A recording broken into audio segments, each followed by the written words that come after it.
요즘 여러분들의 최애 TV 프로그램이 있으세요? 저는 요즘 가장 재미있게 보는 프로그램은 바로 돌싱글즈인데요. 제가 돌싱글즈를 1부터 챙겨봐서 3까지 보고 있어서 봤던 거 또 돌려볼 만큼 굉장히 재밌게 본 것 같아요. 엄청 울고 함께 웃었던 기억이 나네요. 저도 그래서 이번에는 용기를 내서 저의 이야기를 조금 해볼까 합니다. 여러분들도 눈치채셨겠지만 저는 여러분들이 생각하시는 돌싱이 맞습니다. 오늘은 제가 돌싱이 되어 지금의 남편을 만나게 되기까지의 저의 이야기를 들려드리도록 하겠습니다. 저는 수원시에 거주하고 있는 30대 후반의 평범한 여성입니다. 저는 어릴 적부터 집이 어려웠던지라 안 해본 일이 없을 정도로 참 열심히 살았습니다. 저희 부모님은 제가 고등학생이 되던 해 아빠가 먼저 대장암에 걸려서 돌아가시고 2년 정도 있다가 저희 엄마 또한 유방암으로 돌아가셨어요.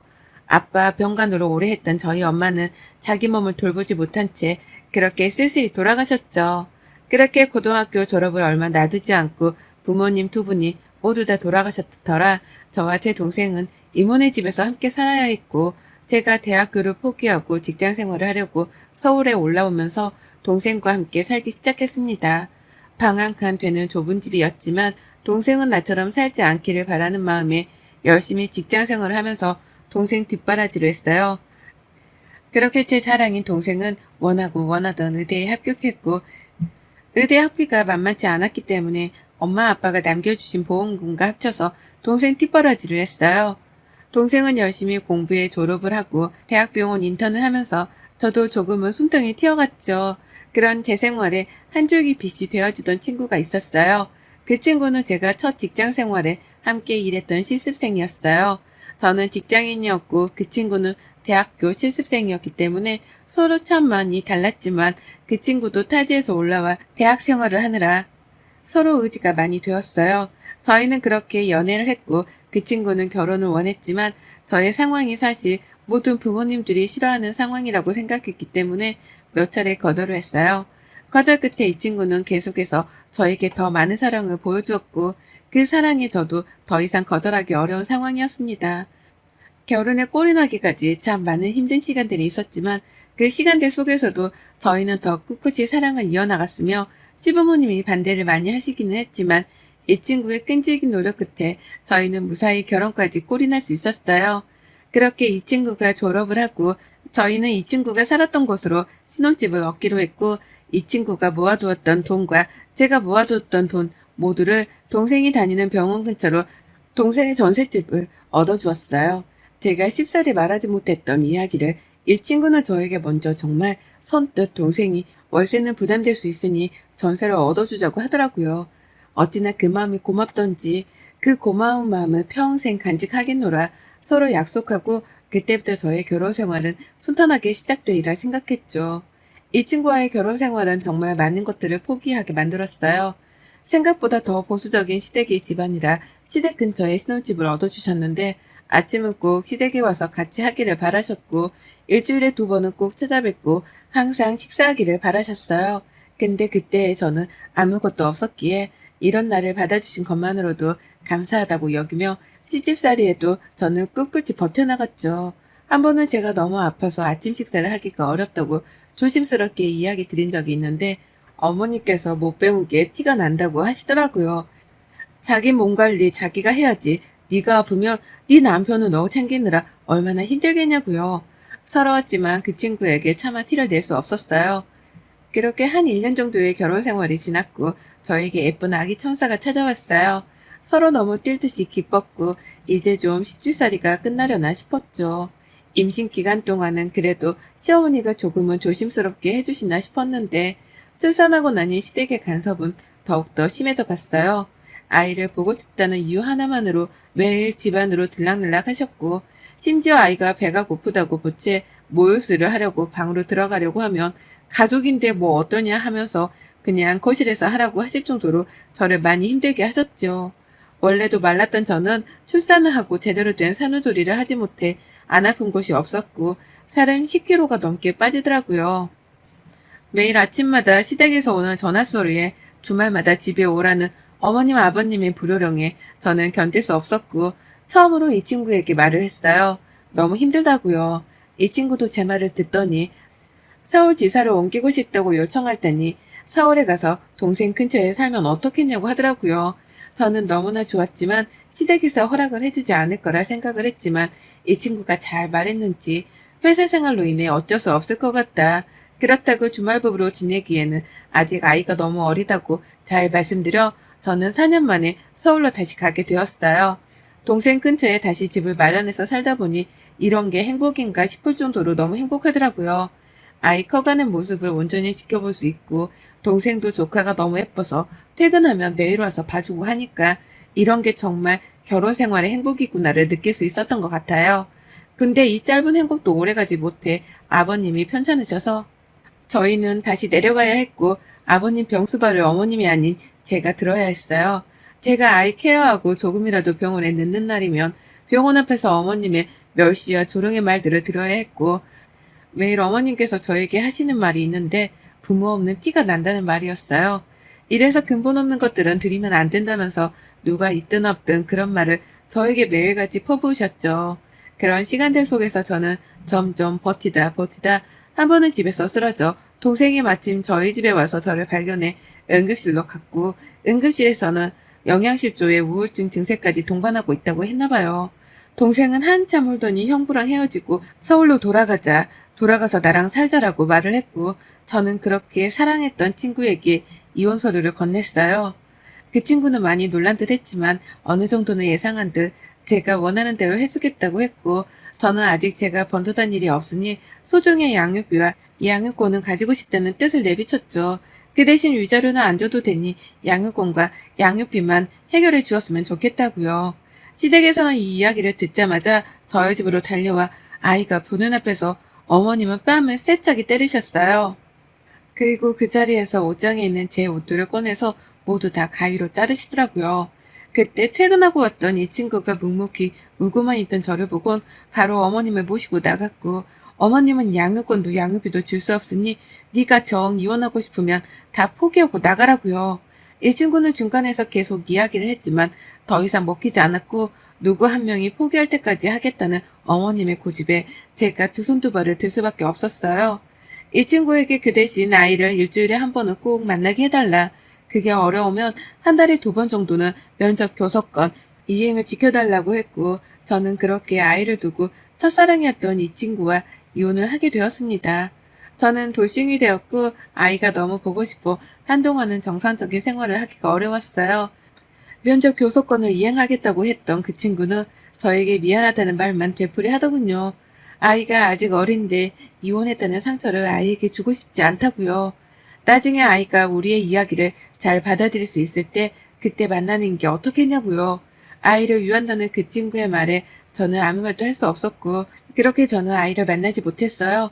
그렇게 어영부영 몇 달이 흘러가고 이혼했다는 사실보다 내 아이를 볼 수 없음에 너무나 마음이 많이 아팠습니다. 그러다 동생이 저에게 울면서 이야기를 하더군요.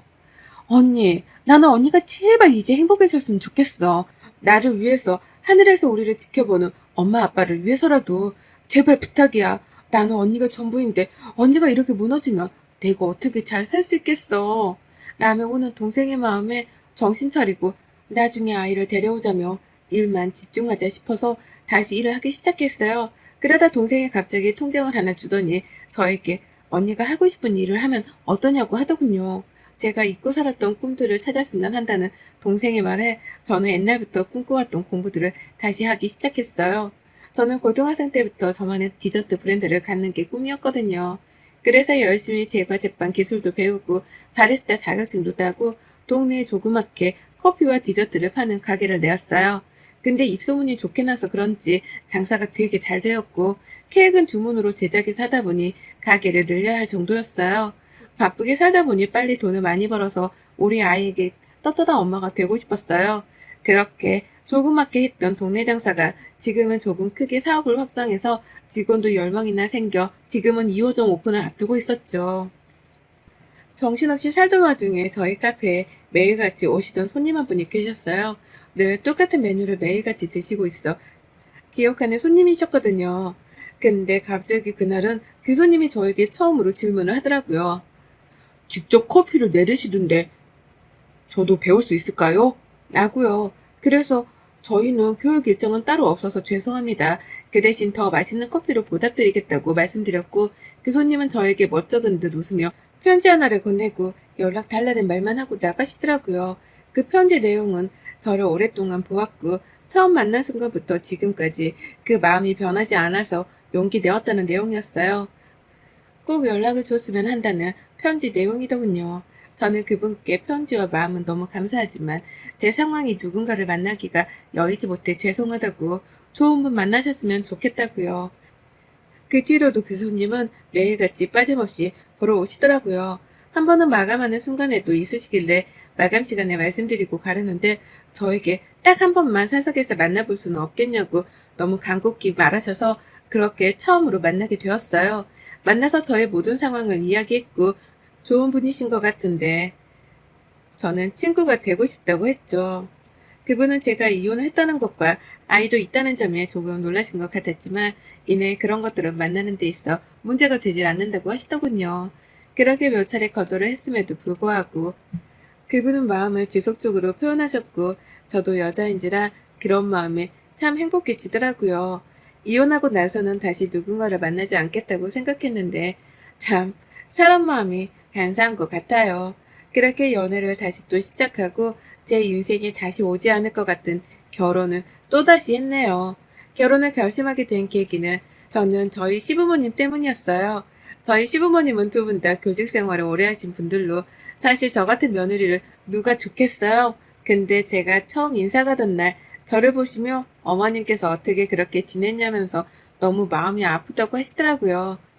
꼭 다시 아이를 데려와서 아들과 함께 키웠으면 좋겠다고요. 이런 시부모님은 어디 가서도 만나지 못하겠다 싶어서 결혼을 결심하게 된 것 같아요. 그렇게 저의 두 번째 결혼 생활은 첫 번째와 다르게 너무나 행복했어요. 그 행복 속에서도 제 아이가 늘 보고 싶었고 남편이 이제는 엄마라는 걸 말할 때가 되지 않았냐고 먼저 보고 싶으면 가보자고 이야기해 주더라고요. 그렇게 저는 처음으로 아이를 만나러 내려갔답니다. 정말 멀리서 보고 생각으로 내려가서 보니 정말 많이 컸더라고요. 제가 보았을 때는 아직 잘 컸지도 못했는데 지금은 잘 컸고 말도 너무 잘해서 저를 기억할까 싶었죠. 멀리서 아이를 보고 오는데 그 친구를 마주쳤어요. 그 친구는 저를 보고 이야기 좀 하자고 했고 저희는 카페에 가서 그동안의 일들을 이야기 나눴어요. 아이가 너무 보고 싶고 이제 나도 아이를 데려와도 키울 수 있는 능력이 생겼다. 양육권은 가지지 못하더라도 면접 교섭권이라도 이행해 줄 수 없겠냐 부탁했고 그 친구는 자기도 아이가 엄마를 많이 궁금해해 연락을 해보려고 했다고요. 저는 잘 살고 있는데 그 친구는 무슨 일이 있는 건지 얼굴이 많이 상했더라고요. 그렇게 저는 아이와의 만남을 약속하고 다시 서울로 올라오는데 올라오는 길에 그 친구에게 전화가 왔어요. 나야, 잘 올라가고 있어? 너한테 못한 말이 있어서. 뭔데? 우리 애기 좀 한 몇 달간 데리고 있을 수 있을까? 라고요. 그래서 너무 놀라서 저는 당연히 된다고 정말 좋다고 말했고 그 친구는 한 번에 갑자기 가면 그러니까 몇 번 만나고 이야기하겠다고 하더라고요. 남편에게도 이 사실을 말했고 남편은 저보다 더 많이 좋아했었죠. 그렇게 몇 번 아이와 만나고 하다 보니 아이에게 엄마랑 몇 달 동안 지내보는 건 어떻겠냐고 물었고 아이는 너무 좋다고 하더라고요. 지금 저의 상황도 다 이야기했고요.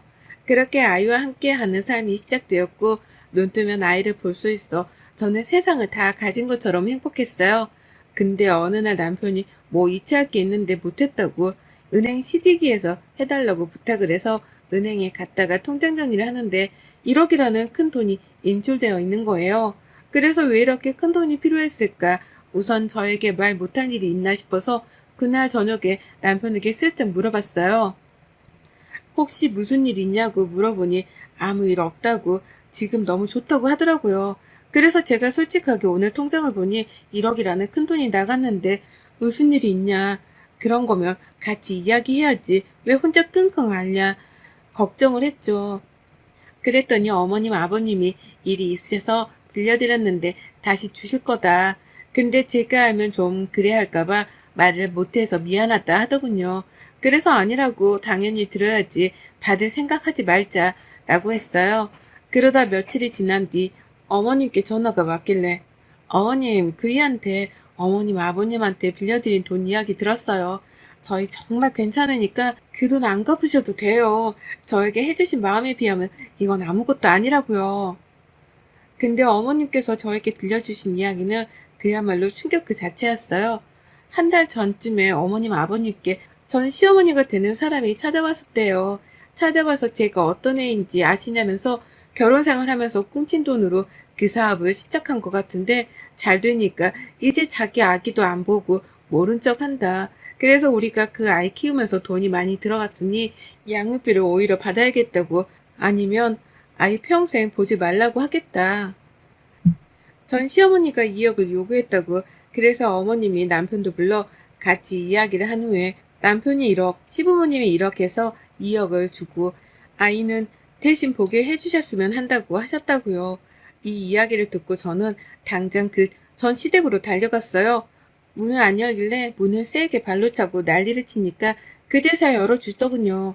그 전 시어머니라는 사람은 저보고 부모 없는 근본 없는 애가 역시라면서 왜 왔냐고 소리를 고래고래 지르시더라고요. 당장 저희 남편이랑 어머니께 받은 2억 내놓으라고 했어요. 무슨 양육비를 요구하시냐. 저한테 양육비, 양육권 주고 싶지 않다고 아이 두고 나가라고 한 게 누구시냐. 그 뒤로도 저에게 아이 보지 말라. 억지로 아이랑 엄마 떼어놓은 게 어머님이신데 지금 어디 와서 돈을 요구하냐. 제가 잘 되니 배가 아파서 그러냐. 이러면서 집안에 있는 물건들을 다 던졌어요. 이걸로도 제 분이 안 풀리는 것 같다. 안방에 들어가서 어머님 옷을 다 꺼내서 찢을 수 있는 걸 박박 찢으며 난리를 쳤죠. 저 나갈 때 이렇게 하지 않았냐. 저 똑같이 해드리겠다. 당장 돈 내놔라. 그리고 양육권도 제가 가져가겠다. 변호사 선임하셔라. 저에게 어머님이 나갈 때 하시던 말이 전 아직도 기억이 난다고요. 변호사 선임할 돈 없으니 변호사 생각 꿈도 꾸지 말라고 하셨고 근데 지금 저는 우리나라 최고의 변호사 선임해도 될 만큼 많이 벌었다. 참고 있었던 건 그 친구가 아이라도 없으면 너무 힘들 것 같아 그러지 않았다. 하니 그때부터 저보고 근본 없는 것은 드리면 안 되는데 드려가지고 우리 집안이 풍비박산 났다고 하시더군요. 그 풍비박산이 뭔지 보여주겠다 하면서 거실에 있는 TV를 내리꽂았어요. TV 값은 2억에서 빼서 나머지 주셔라. 안 주시면 진짜 감옥 가시는 줄 아시면 될 거라고요. 그리고 그 사업하는 돈은 내 동생이 줘서 한 거니 그건 다 서류 제출하면 나오니까 알아서 하시라고요. 그렇게 아수라장을 만들며 나왔고 그 친구한테도 전화해 이 이야기를 다 했어요. 친구는 정말 몰랐다고 울면서 미안하다고 부모님은 자기가 말려야 했는데 자기가 너무 미안하다고 하더군요. 그럴 필요 없고 받은 돈은 당장 돌려줬으면 좋겠다라고 했어요. 그리고 소송을 걸겠다고요. 소송 비용 내기 싫으면 어머님께 직접 와서 우리 시부모님이랑 남편에게 사과하고 전해달라고요. 그렇게 며칠이 지난 후 그 친구가 엄마랑 같이 올라와 만나서 보니 전 시어머니는 똥 씹은 표정으로 왔더라고요. 저는 보자마자 당장 돈 돌려주시고 사과하셔라. 안 그러면 신고해서 진짜 콩밥 먹게 해드리는 수가 있다 하니 또 이래서 근본 없고 못 배운 것들은 상종하면 안 된다고 소리를 지르시더군요. 정말 안 되겠다 싶어서 그냥 나가려는데 저희 아버님께선 전 시어머니 앞에 있던 물을 확 뿌리시는 거예요. 그리고 그 친구한테 자네 어머님인데 이렇게 해서 미안하네. 하지만 어른이 어른답게 굴지 못해서 되겠냐면서요. 아무리 미워서 그랬다고 하지만 부모님이 먼저 돌아가신 게 며느리 잘못도 아니고 그 안에서 이렇게 동생 뒷바라지하면서 살아온 아이에게 어른으로서 위로가 아닌 못된 마음만 그렇게 먹으시니 어떻게 어른의 도리라고 할 수 있겠냐고 정신 차리면서 살라고 하시더라고요. 그리고 아이는 우리가 데려올 테니 양육권을 포기하시던 소송을 하시던 알아서 하시라고요. 그리고는 제 손을 잡으시곤 나가자고 하시더라고요. 그날 어머니 아버님께 너무 죄송해서 한참을 울었어요. 어머님 아버님은 괜찮다고 네가 무슨 잘못이 있냐고 하셨지만 저는 고개를 들 수 없을 정도로 너무 죄송했네요.